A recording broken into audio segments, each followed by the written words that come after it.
me tell you of the days of high adventure.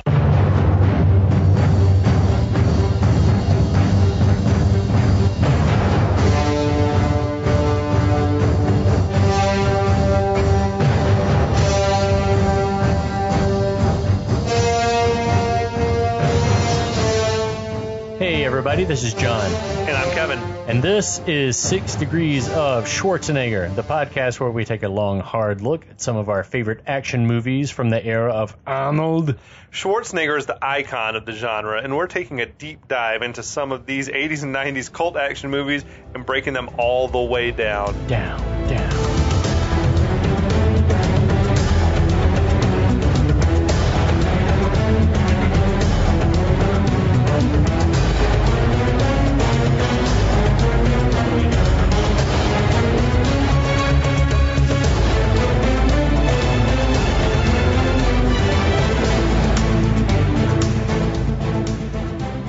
Hello, everyone. Hi, John. Hey, buddy. How are you? How are you? I'm so good. It's nice to see your beautiful face in person. It is. It's nice to be seen in person. It doesn't happen a lot these days. You were in Atlanta. I am in Atlanta. You had a change of lifestyle. That's right. A change of lifestyle, a change of scenery. I'm in some seasonal weather. You here, are. You're wearing a hat, a warm winter cap, which you wouldn't need in Houston, except for maybe about 7 days of the year. And we are back to talk a little bit more about The Amazing The Rock. Oh, we love this movie. We bumped it to the top of the list. It leapfrogged over a few other movies that we have sort of in development as a tribute to Mr. Connery. Oh, we miss you, Sir Sean. He passed away recently. It's sad, but he had a long and very full life. That's right. I could have accomplished in my life the things that Connery accomplished at by 45, I'd be happy. If I could look as good on any given day as Sean Connery looked in his Zardoz costume, then Zardoz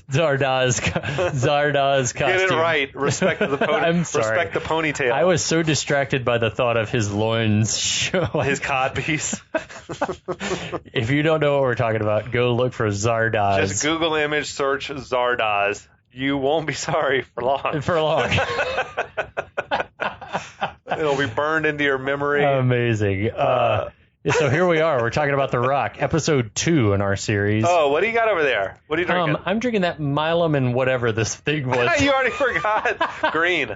Milam and Green. It's a blend of straight bourbon whiskeys. Yes. And it's delicious. 2 Kentuckys, I think, and 1 from Texas or It's something? 3 different ones. It is, I think, 2 Kentuckys and a Texas. I've had it, but I am not having it. But it was delicious. It's tasty. I just had some just now. I am sipping on Dr. Robot from Atlanta's own Monday Night Brewing. Their blackberry lemon sour. And my friend is tart and delicious. I'm going to have to I don't know. Fruity. I can't wait. Fruity. Is it a peach amaretto persuasion? Oh, my God. We got to talk about this. We'll get into it. I'm into it. Well, what happened, I guess, we should talk about what happened to Let everything. me sum it up, because you're going to have to talk a lot. You hit it. We got General Frank X. Hummel. He's got a scheme going. He wants to see some justice done for some Marines that were lost under his command. A worthy cause. They were never acknowledged and honored by the government. So he has taken control of Alcatraz. He's holding 81 hostages. Mm-hmm. He's got some nerve gas, VX gas, that he's going to launch at San Francisco, he says, if he is not paid money in order to his plans are to pay the money out to the families of these dead Marines and to pay his squad for their basically like traitorous act. Right. But it's all for the greater good. The greater good. We also have Dr. Stanley Goodspeed. He's like a chemical weapons specialist working for the FBI. That is Mr. Nicolas Cage. We love. Yeah. He's we've seen him save the day once already. And basically, we're getting the impression that he's going to come into play. He's going to become a fly in the ointment for General Hummel. Monkey in the wrench. That's almost all that's happened so far. But we talked a lot. It took a long time to get through all of that because I'm not sure why. Were we drunk? There's a lot of action. There's just a lot to talk about. There was a lot to talk about. Killer movie, man. And it's full of great people. So without any further ado, we're going to launch right in. Yeah. Our next chapter of The Rock begins with Stanley Goodspeed, Nicolas Cage, just getting his freak-a-deek on the rooftop of his building. Yes. With his Elton John's Rocket Man is playing gently in the background. I don't picture that as like a sex song. No, I don't either. There's lots of candles. Yes.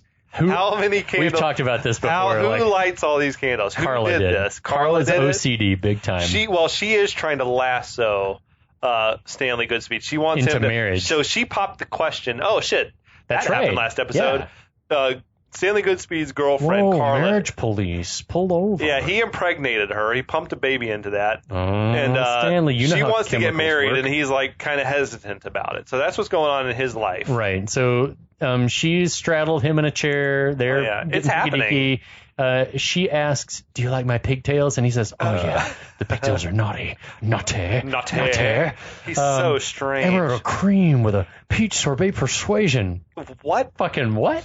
On the commentary on this, which I should say, the commentary was recorded for the Criterion Laserdisc, which I'm ordering now, and it's like, I fucking love that. I love it the Criterion, too. But I read a thing on Criterion. I don't know if it was when I was buying some stuff on their like Black Friday sale, but they said, we're not here just to tell you what are the best movies. It's like the ones that represent like the pinnacle of the genre. Absolutely. And The Rock definitely qualifies. I 100% agree that this is, I don't know, it might be in my top, it's definitely my top 10 favorite action movies really? ever. Yeah, I'd have to, outside the top 5, I start to get a little fuzzy on what just I'd as put it in, being sort of a Mount Rushmore of everything about action. Just as far, it's not like the great stars that you think of as action, like Schwarzenegger. Of the genre. It was like it almost was like it was towards the end, and it sort of changed from, you're used to having like the leading men be the Schwarzeneggers and the Stallones, and now it's like,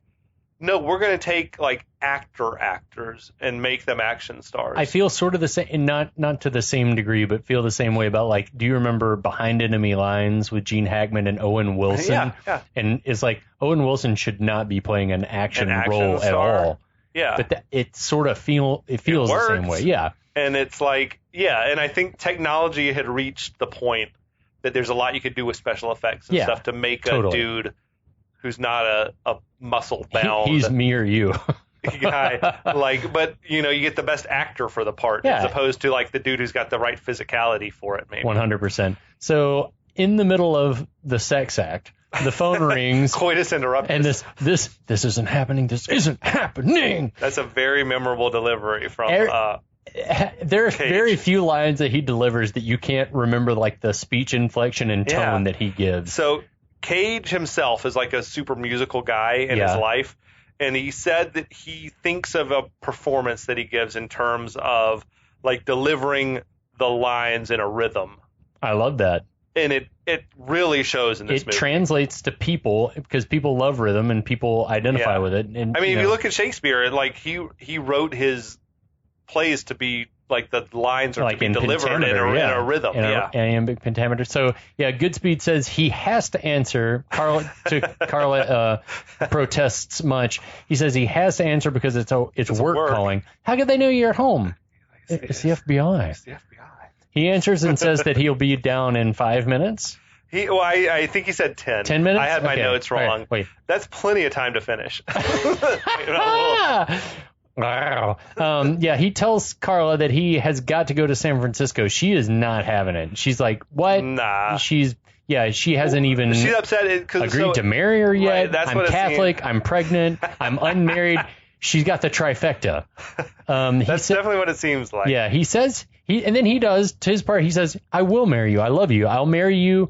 Why don't you come on out to San Francisco? This is surely just some sort of training exercise. Come check into the hotel, order up some champagne, give the baby fetal alcohol syndrome.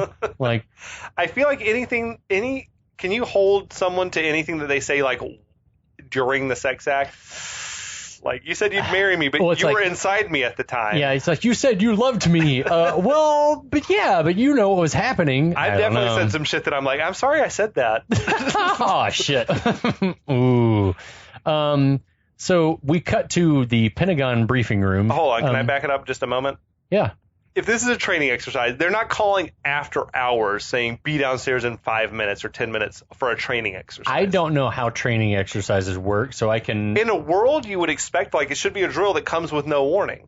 Right. To see, because that's how it's going to happen in life. Yeah. But for him to leap to the conclusion that it's a training exercise, to me, was a little strange. Yeah.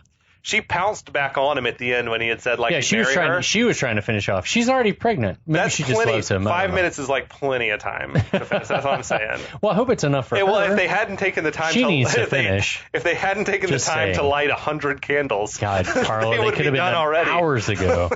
They could have been already eating fettuccine Alfredo downstairs, not even caring about anything. Not the peach sorbet. I know.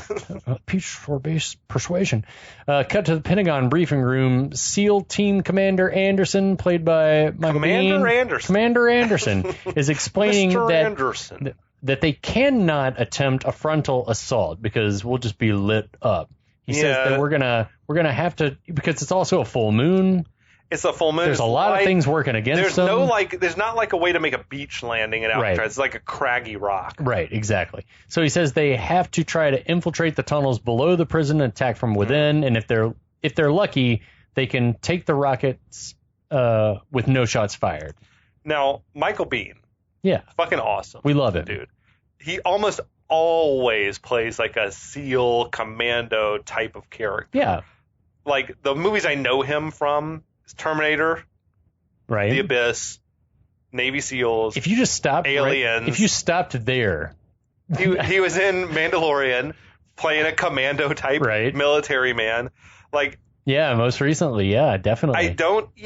He's amazing though. That's like the persona. That's the aura he has about him. It's like he's like buttoned down tight. When you find that thing that you're real good at, milk that for all it's worth. I don't understand why.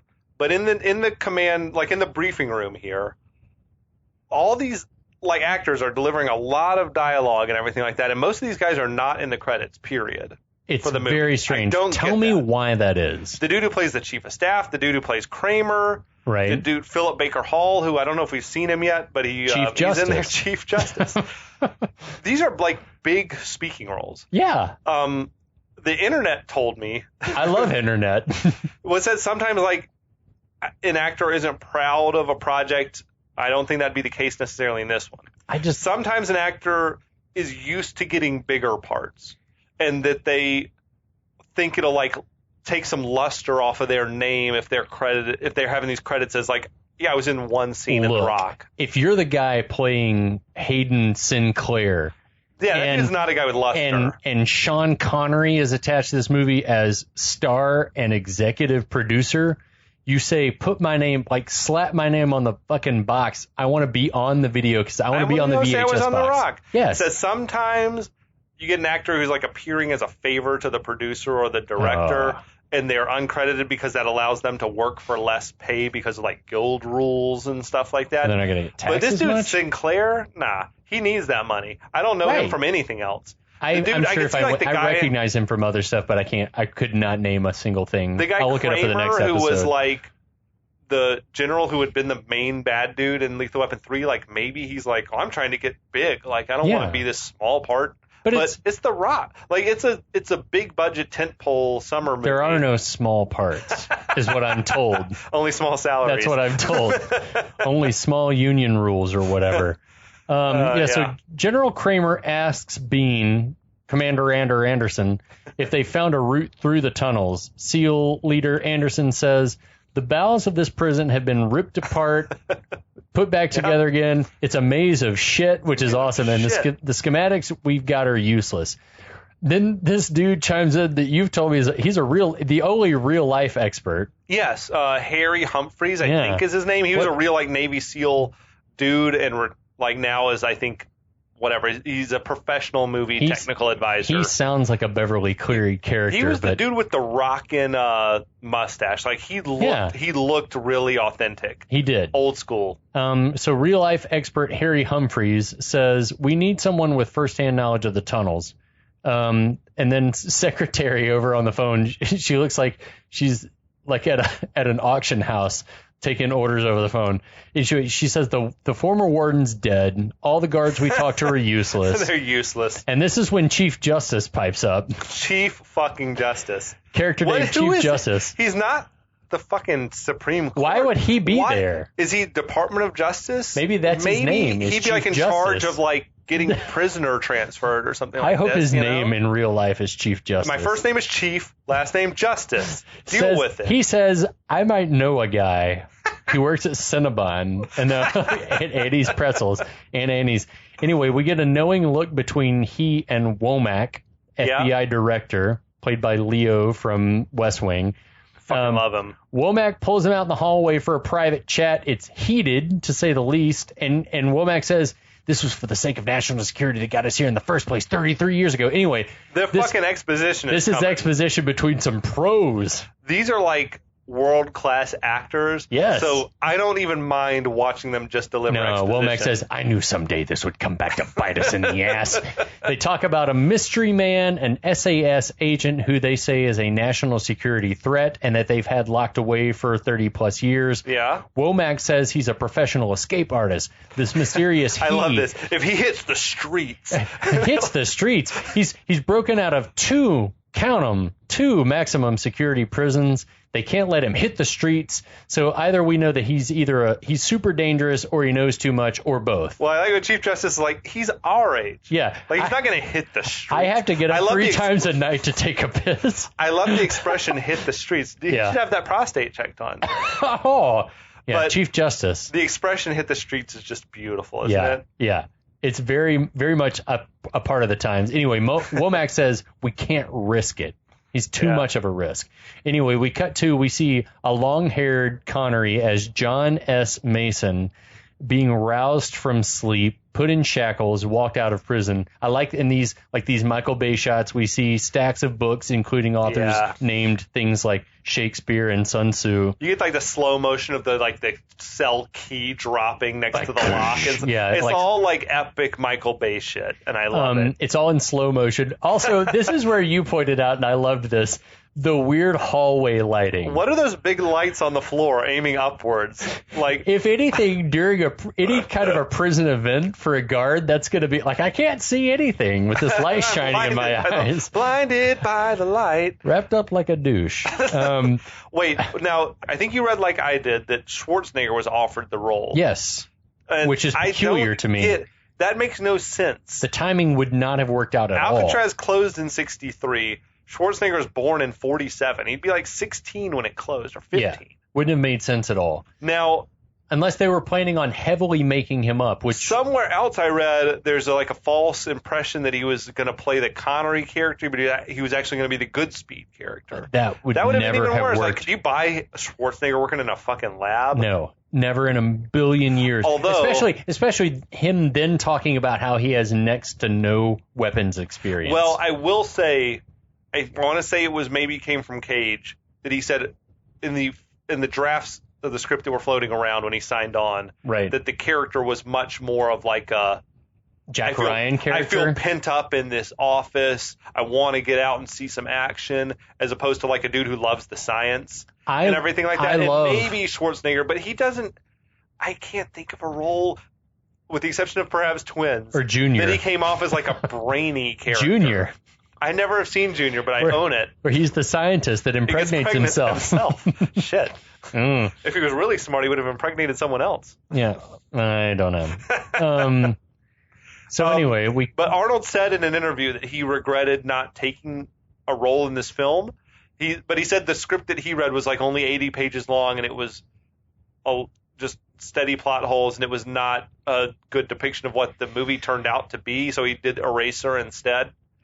Well, I'm just wondering what other role could they have fit him in this movie? He could only have been Goodspeed or Mason. But he was not the right age. They would have had to make him older. I don't see him being Mason, and he couldn't have played Nicolas Cage plays such a good, affable sort of nerd. Yeah, exactly. Yeah, exactly.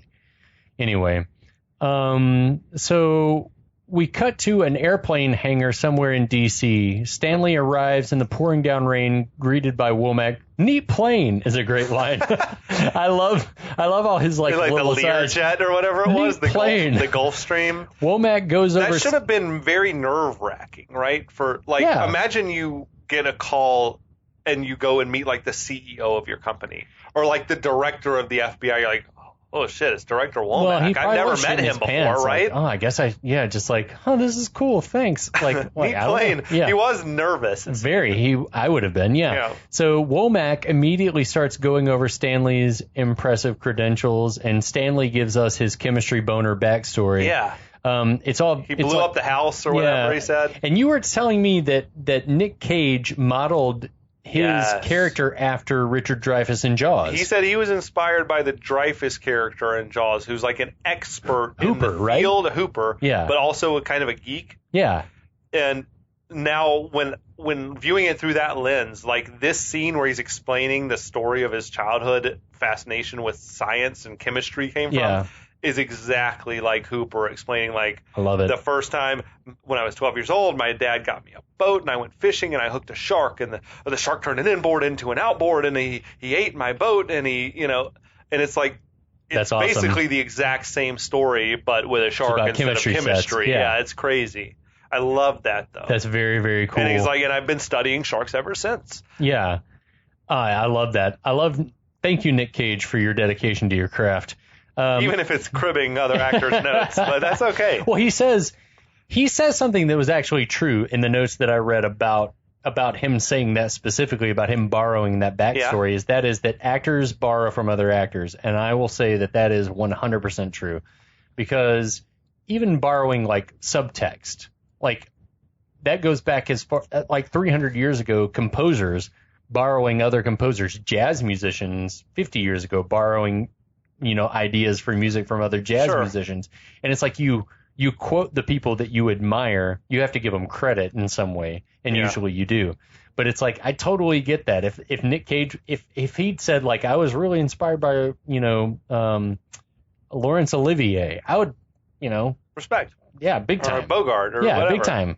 What's wrong with that? If like you're drawing the inspiration from, not ripping off the character, but drawing the inspiration from it. Anyway, Womack goes over Stanley's credentials. He asks him what he knows about VX gas. Stanley says he's familiar with the whole story. Right.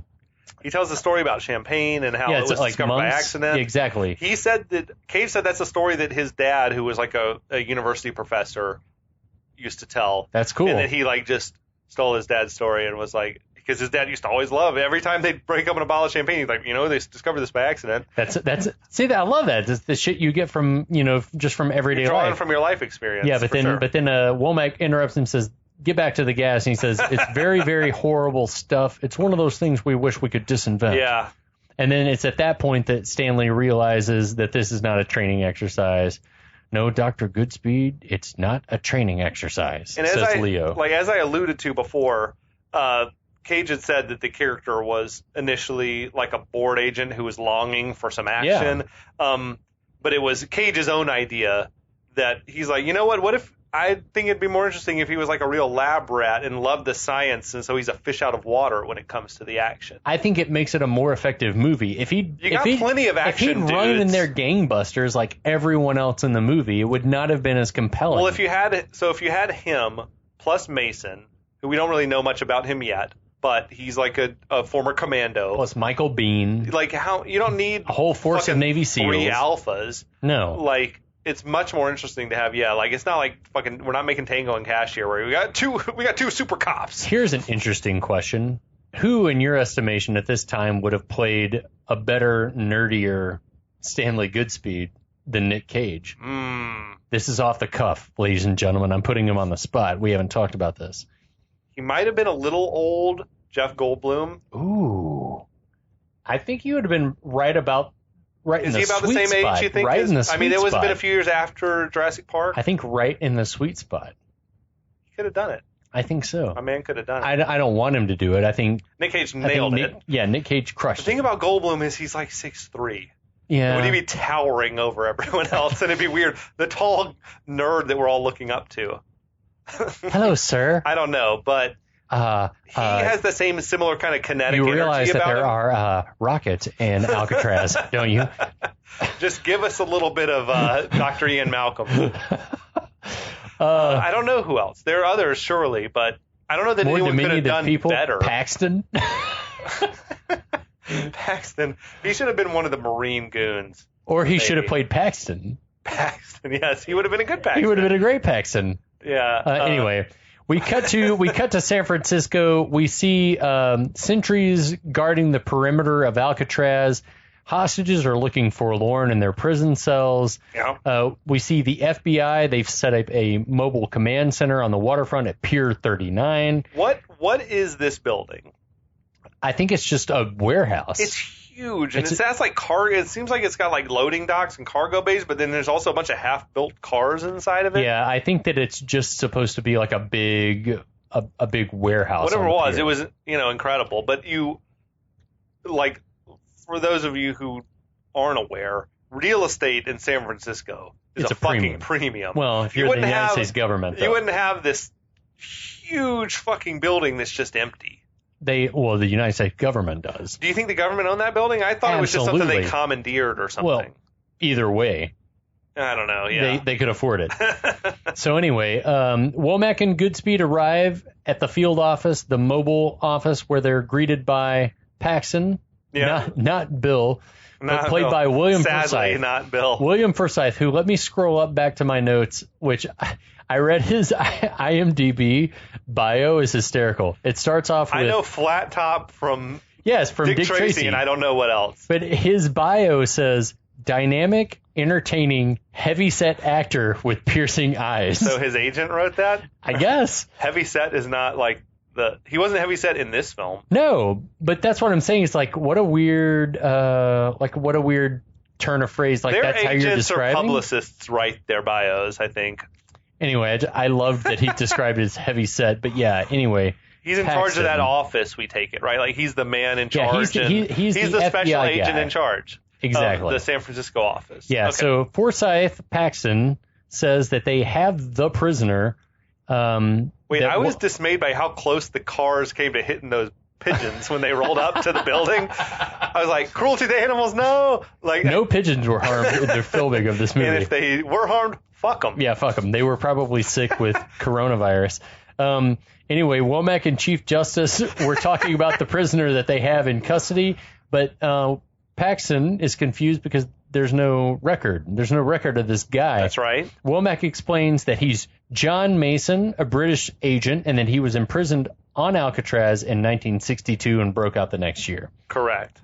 So I love this. Paxton chimes in, I was under the impression that no one ever escaped, to which Womack claps down, Paxton, don't argue. Like, Womack's character has been building in dickishness from scene number 1 with him. He's like, damn, he's a hard ass. He's sort of an asshole. He's a heel, right? I guess he's meant to be a heel character. When I first meet him, though, I don't necessarily think that. But as the scenes go on, it's like he gets worse and worse. Like, I think less of him. Yeah, he doesn't have a whole lot of integrity, as we'll see. Yeah, so he says that the prisoner, in the eyes of U.S. and British government, does not exist. Right. It was like that thing of... He's a phantom. We captured him. The Brits said we don't know who this is. And they're like, oh, well, I guess we'll just hold him indefinitely. So Womack sends Paxton in to make a deal with Mason. And the deal is that he'll get a pardon if he can show them a path through the bowels of Alcatraz. Paxton says, why don't you do this if you already know each other? To which then Womack's like, oh, that's not a great idea. It seems to be a sore subject. It's weird, right?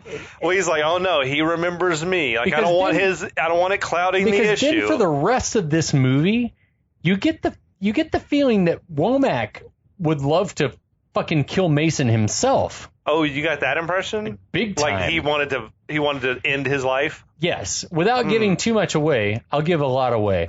Like, he wants to see a dead body at the end of the movie. He just wants to make sure Mason's never a free man again, whether he's dead or, I guess, in jail. It makes me wonder, it's like, is Womack such a dyed-in-the-wool, like, hardcore, quote-unquote, maybe patriot? Maybe he's cut from that, like, that J. Edgar Hoover cloth. Yeah, maybe I don't know.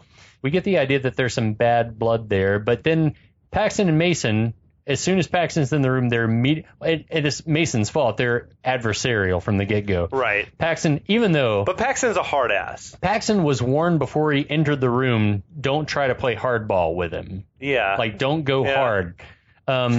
Anyway, Paxton says, I don't know about your past, but you're here because there's a problem and we think that you can help us with it. Right. Yeah. And then this is excellent. I love this kind of writing where Mason immediately starts going into, like, trying to feel his opponent out by maybe referencing things that his opponent's not. We've seen that Mason's very well read. Like, he's been doing a lot of reading in his time.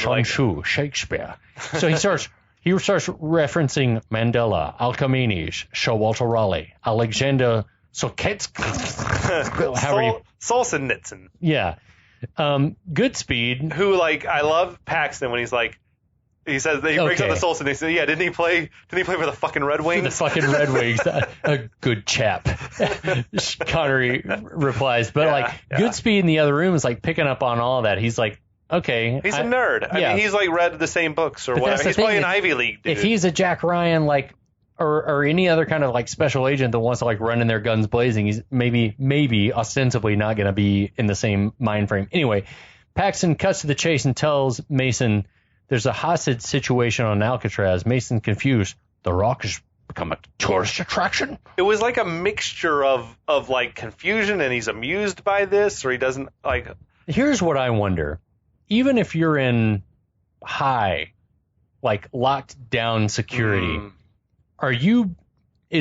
like current events, are they being withheld from you? Do you not have access to any periodicals whatsoever? I'm curious. He obviously has a great library that he reads from. They're giving him books. Like, does he not? But he might not be removed from like pop culture or, the internet. But it's interesting that, like, whether he's playing it for a fool or if he's being legitimate.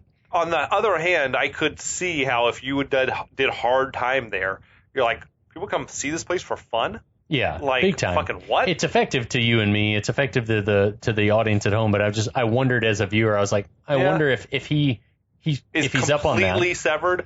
Depending on how much they have him locked down, it could be that he has no access to anything. I kind of believe that is the case, at least for the purposes of this movie. So anyway, Paxton says if he'll help them, if Mason will help them, he'll get out of prison while he's still upright. While you still got a little lead in the pencil, huh? That's a sexual thing, right? Right. Okay. Boner. While you can still get it. While you can still get it up, sir. Mason says while he's considering the deal, he'll take a suite at the Fairmont Hotel. Paxton, which he was told not to play strong arm with Mason. He tosses a quarter at him. I feel like he fucking can't help himself. He's like, he tosses a quarter, which wouldn't work now because payphones don't exist, and tells him to call his lawyer. It's an unnecessary escalation of the situation, right? That gag, it shouldn't work, but I bought it, like, in the moment. Yeah. And the, like, extreme close-up with the quarter spinning on the tabletop and then falling on the floor, I'm like, I don't know how that was accomplished, like, whether it was a real quarter or whether it was, like, an oversized It reminded coin. me of my favorite shot in Lord of the Rings with the oversized ring on the chain and like, heading up to Caradhras. I'm like, it looks amazing. It's just this awesome. classic Michael Bay, like, sort of abstract-ish shot. Yeah. And it just, like, is like, that's a fucking cool thing to look at, which I think is half of what he's going for. I love it. Anyway, Paxton. When I was watching with my friend who had never seen the movie before, she was like, "Don't leave that quarter!" Like, even before anything happened. Smart. Yeah, That's it smart. was like, so it's clever. Super smart. So Paxton goes back in the waiting area. He's content to let Mason stew for a while, but Goodspeed rightfully points out that time is short. Womack agrees. So Womack tells Goodspeed to go and talk to Mason. And it's like, I love that exchange. What? Yeah. He's like, well, don't tell him you're... He tells Stanley not to mention that he's like, don't even mention that you're a chemical weapons expert. I'm a chemical guy. I don't talk to prisoners. You want me to lie? Don't mention that. Yeah, lie. Yeah, lie. I love it. It's just like instant. Yeah, no, lie. That's exactly what I want you to do. He's awesome. Leo is awesome. He's amazing. John Spencer. Shout out. We love you. R.I.P. Yes. Upon entering the room, Goodspeed is fucking super awkward. He really is. I'm Stanley Goodspeed. I'm Stanley Goodspeed. But of course you are, which is apparently a line that he from another Bond movie. I think it is Diamonds Are Forever. I think Plenty O'Toole. But yes, Plenty O'Toole. Yes, Plenty O'Toole. But of course you are. But of course you are. Cage is so good at playing the goof. Yes. So good in this movie. They had the whole bit with the coffee. Yeah. Can we get a cup of coffee in here, please? Mason is like, coffee? And he's like, no, I'm good. He's like, no, you offer me coffee. That's the main bit of this movie. No, I was gonna. That feels like Aaron Sorkin writing to me, that scene. All of the stuff. The bit when he walks in, that whole scene, I was like, okay, if they hired Sorkin, this feels like a scene that was written. I love all of Nick Cage's like waving of the hand, trying to appear sort of macho in front of this guy, like playing this part. In here. Put a cup of coffee in here, please. Mason also asked to have his handcuffs taken off, which Goodspeed complies with. We love the little guy. Well, that's one way to like the guy. The little dude Willie Garson from like Sex and the City, but he's just a comedy actor who's just. I'm sure he was uncredited in this. He's just a background player. He's probably like, what if I said something funny here? And he did. And he nailed it. Yeah, so Goodspeed shoves the pardon across, says, do what we're asked, we'll give you pardon. Mason goes to sign it, muttering something in Latin. Goodspeed immediately knows what he's saying. It translates it to, I fear the Greeks even when they bring gifts. Mason. I like this. I like that Mason's like impressed. That's what I feel like, though. It's like everything that Mason says from the time Paxton walked in has been trying to feel out the situation. And he hasn't gotten the information until Goodspeed walks in, and he's already like, "You're not a field agent." Well, they're on a closer wavelength, like they're elevated, like philosophically and all that. Philosophically, but you feel like that Mason is the best of both worlds. He's philosophical, he's got the goods, and he's whoever else. They have a little back and forth. Goodspeed lies about his expertise, says he's anti-terrorism. So you're into explosives, weaponry, close combat. Well-trained. Yeah, well-trained, sir. Mason agrees to the deal and says that he'll take the room at the Fairmont with a little pampering. I want a suite, a shower, a shave, the feel of a shoot. Did you tour around San Francisco much when you were there? I drove around, the downtown area. Did you go check out Fairmont or anything? I did not. At this time, it would have been totally lost on my radar, especially because the only time that I really went downtown from where the Opera House was on Van Ness across the street from the courthouse was when my parents were in town. But it was really, really close to the Fairmont. The Fairmont's fucking amazing. It's like the neighborhood is called Nob Hill. Yeah. And it was like where all the millionaires used to live. The common folks called them knobs. I think that's where it comes from. It's like all the knobs over on Nob Hill. Badass. I didn't stay at the Fairmont when I was there. I stayed at the hotel across the street, the like Mark Hopkins. Dude, that's cool. But I did all my drinking at the Fairmont. That's badass, man. That's Fairmont's very cool. Fucking amazing. They have this like tiki bar down in the basement or whatever as well. For those of you who are listening now, COVID's still a thing. When this is over, Kevin and I are going to the Fairmont. You can find us there. We'll let you know. And the top of the Mark Hopkins top floor has this like amazing view because Nob Hill's about the highest thing in the city. Right. And there's like this martini bar up on the rooftop sort of bar. It's amazing. So yes, we'll go check that out. Badass. First round's on me. All the rest of the rounds will be on me for alerting me to this bar. After we get Mason talking about his suite, we get Goodspeed saying he's suggesting a haircut. He's like, your look's sort of out of style. It's a grunge thing. Sort of badass. I like that. Yeah. After Goodspeed's walked out, Mason uses his chair leg. We see him smash the edge of the quarter that Paxton threw. Would that work? Like, could you smash a coin? I feel like with just a chair leg? I feel like if you smashed it and there's one other guard in there, they wouldn't be like, what are you doing? Maybe they would be. I don't know. But yeah, I feel like the chair would have, there wouldn't need to be like one of those felt pads on the bottom or something. Yeah, sure. You could do it that way. So Goodspeed walks back into behind the two-way glass. Womack immediately takes the pardon agreement and tears it up. After making fun of Goodspeed. Yeah. Asshole. So, like, more and more, Womack seeming like a dickhead.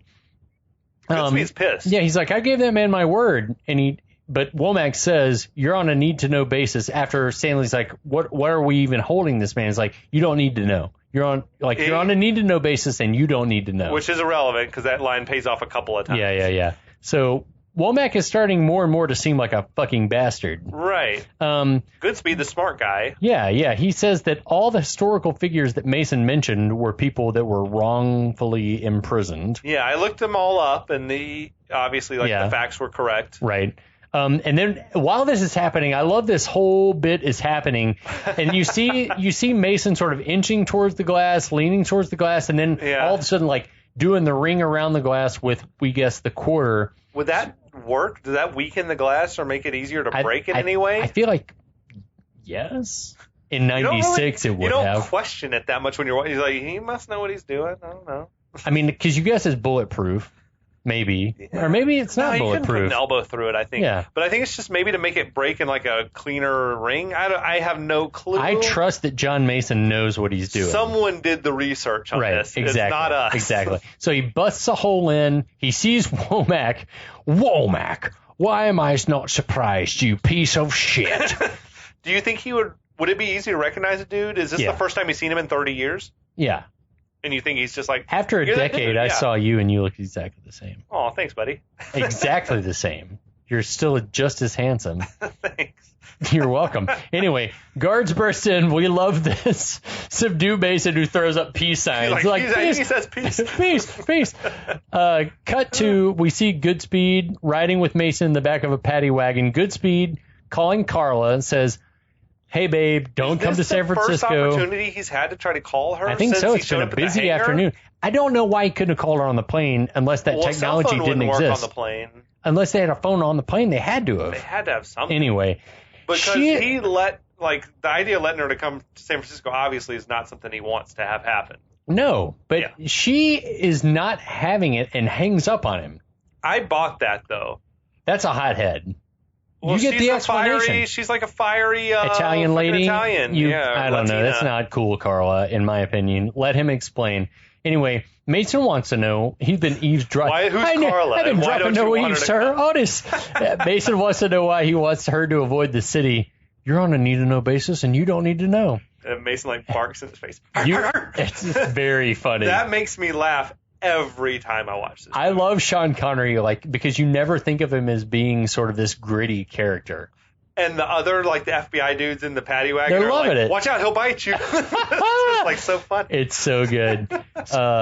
Cage said that it was Connery's idea that he brought that he should be kind of constantly needling Womack and needling Goodspeed. I love that. I would not expect anything less from Connery, just to be like... Imagine a dude who's been locked up for without a trial it's for 30 years. It's Sun Tzu mentality. You're you want to needle and... Looking for weaknesses, exactly. Probing your opponent. So we're at the Fairmont, which I read is on Mason Avenue. It is on Mason Street. Mason Street, okay. Goodspeed telling Womack that he needs I love this. Telling him he needs a weapon.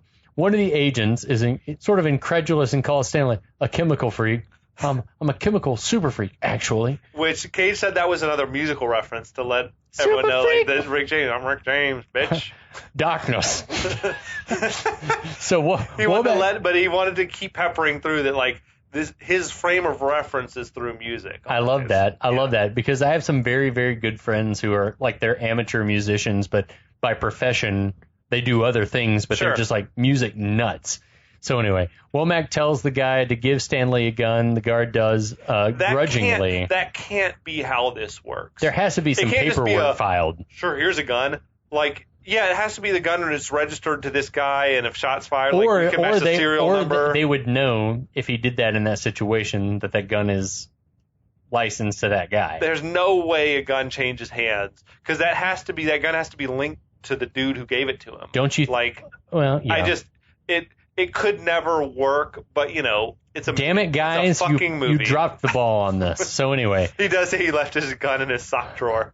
That was amazing. Where's your gun? I didn't think I'd need it. Yeah. We cut to Mason singing real poorly along to "Are you going to San Francisco?" That had to have been intentionally going bad, right? to San Francisco. I feel he's torturing the guards. He's trying to make noise. He's just trying to make noise. He starts examining. I love one of the guards just awesome. leafing through a porno mag. Like, hopefully it's the same like Stone Age jugs thing. What was the thing, Biggins? That was Al Bundy. Al Bundy.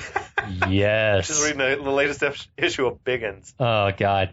So Mason starts examining the drying line in the bathroom, starts pulling it out. He picks up a phone then and quietly orders a bunch of room service. You do snacks, drinks. Of course. It's at that point in the other room that the stylist. Are you a barber? No.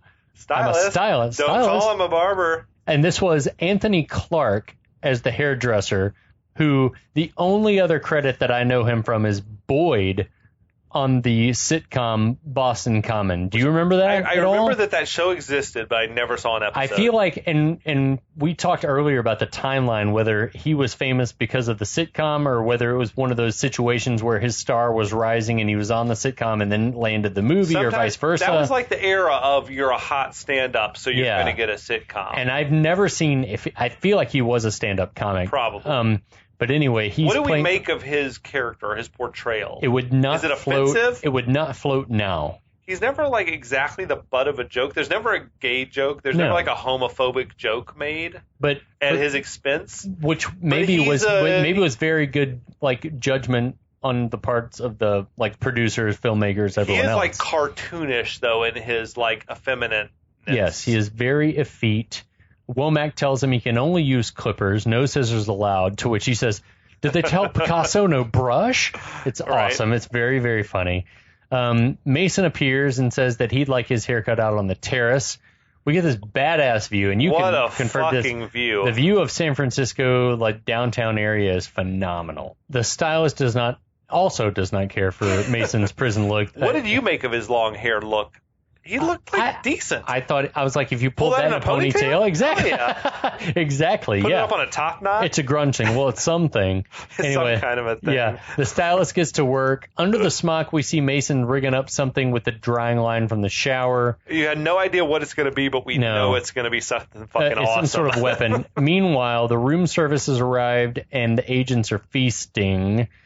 Back outside, the stylist is done. Sir Sean is looking great in that hairpiece. That is one of the most incredible wigs I've ever seen in my life. It is the same. I feel like it's maybe we should look. We should go back and look. Is it the same hair and makeup department as was on Hunt for Red October? He looks just as good. He is fucking incredible. Like I would be like, yeah, that's real hair. Oh yeah. If you can give me a wig that looks that good, I'll wear that every day. But Connery was like. Shout out to Connery. He was like loudly and proudly just a bald guy. Yeah. I mean, he's rocking the hairpiece. The freshly coiffured Mason asks Womack what's in it for him. Wait, where'd they get that suit for him? Did he say earlier he wanted the feel of a suit? He said he wanted the feel of a suit. Okay, that shit was tailored as hell, though. It was fucked awesome, and that tie was beautiful. So, yeah, he asks Womack, why should I trust you? Womack says, trust me, you'll get your life back. So... And Mason, meanwhile, he's like looking around. He's looking over the balcony, like it's a little foreshadowing. Yeah, he's like definitely scoping out the area. Womack does give him his word. Will you shake on it? And I love when Womack puts his hand up, this like, ching! It's like a knife being thrown or something. There's a musical cue, like, ding! Okay. And Mason grabs him, tosses that loop of the drying line around his wrist, and flings him off the balcony. That was intense. So cool. Whoever that stuntman was, that was a killer stunt. Badass. Goodspeed pulls the gun, tells him to pull him back. Freeze, mister! Freeze, mister! Drop the gun, I drop your boss. You will not! He does deliver those lines with like a rhythm. Oh, big time. Not. Big time. Then Connery says, he's getting very heavy. All this time, Womack is like screaming. Like, should Goodspeed have been screaming for help? Or is he worried that he's going to drop it? I would have. At that point, I would have, because Womack would not have been the only person in the know at that point. True. No way. I'd have been like, yeah, fucking drop it. Fine. Anyway, Mason wraps the end of the rope around the armchair of some like patio furniture and lets it go and runs off. Goodspeed runs and grabs the chair, calls for help. Now he's screaming for help, yeah. Agents come running. Mason's gone. He says, Mason's gone. They're like, go, go. Like, everyone's screaming. It's a whole hullabaloo. Sort of takes off after him. Love Mason runs in the elevator where the stylist is, and the stylist is like, all I care about is, are you happy with your haircut? It's a pretty good line. It's fucking badass. Funny. I did not like the stylist's hairstyle. Like the weird little curls he had down in front. But, that's fine. A lot of times people that cut hair, they don't have enough time to spend on their own deal. So anyway, on the terrace, the agents pull Womack, but he's like, "Watch it, you fuckhead, you're going to pull my arm out." His voice is crazy, like the agonized pain sound. And that had the look of, I mean, it was not him hanging from the thing, but when they were pulling him up over the railing, it looked like they probably really shot it on location with him on the other side of the railing and maybe a platform harnessed in or something. Yeah. So Mason goes crashing through the hotel kitchen. Goodspeed goes behind. As Stanley rounds a corner, Mason surprises him with a sucker punch, but then keeps running. I felt like there was like the missing moment of like a big burst of flame, like from a cooktop or like a grease fire. I mean, this is a Michael Bay movie. I expect there's going to be a burst of flame in the kitchen. Or probably like the running down the escalator was enough. Outside, Mason steals a guy's Humvee from the valley. We love the weird German guy. He's a weird little pushy German dude. This is my Humvee. If you put the one dent on, I'm going to kick your ass. I don't want any dings, dents, or scratches. I'll have your ass. It's like, weird. What? Okay, thanks. Like, I wonder, like, was he a friend? Like, I wondered, because he seemed, I don't know, like... That was an odd The voice sounded familiar. It's sort of like Wolfgang Puckish, but it's not Wolfgang Puck. Was he a... Wolfgang Puck's a good shout, though. It was like that. Yeah. So there's suddenly a fleet, you're not wrong, of government vehicles going off in hot pursuit. They were already, like, in the cars, engines ready running. To go. And this is where we get, like, one of those bullet-style car chases through San Francisco. Michael Bay's version. Yeah, exactly. It's a fucking Hummer and, my God. And a yellow Ferrari. It is yellow. adrenaline-fueled bullet chase through the streets of San Francisco. It's not gritty. Bullet's car was badass. Yeah, but it was awesome. Yeah, Goodspeed commandeers the Ferrari. Mason's crashing through the streets. Awesome flying car stunts.